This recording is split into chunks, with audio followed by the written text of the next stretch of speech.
këtë pamje, objekti i ri i klinikës emergjente në qendrën klinike universitare të Kosovës e ka prej viti 2016.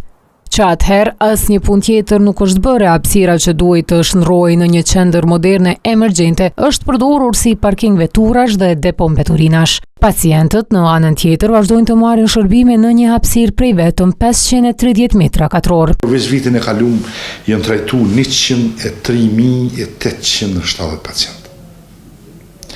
Kurse veç në 3 mujorin e parë të këtij viti janë trajtuar 28.021 pacientë. Ndashtuj e moderuar, ndashtuj që i plotson kushtet edhe kriteret për një trajtim të numrit kaq të madh pacientëve deri që tash i ka munguar. Mjekët thonë se mungesa hapësirave dhe kushteve adekuate vështirëson punën në stafit dhe ndikon drejt për drejt në trajtimin e pacientëve, andaj kërkojnë që emergjenca e re të funksionalizohet sa më shpejt.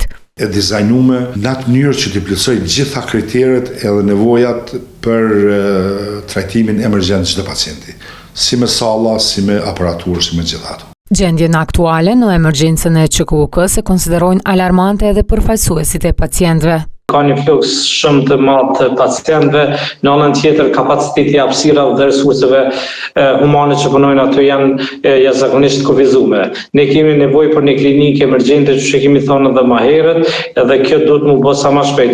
Me shqetësimet e stafit mjekësor dhe pacientëve thotë se është i njoftuar ministri në detyrë i shëndetësisë Arben Vitia, i cili tha se brenda javësh do të nisë imponimet në këtë objekt. Për 30 muaj, qendra klinike universitare do ta ketë qendrën klinikën emergjente jashtëzakonisht moderne me të gjitha shërbimet emergjente aty brenda. Objekti i ri i emergjencës ka koston prej rreth 8 milion euro.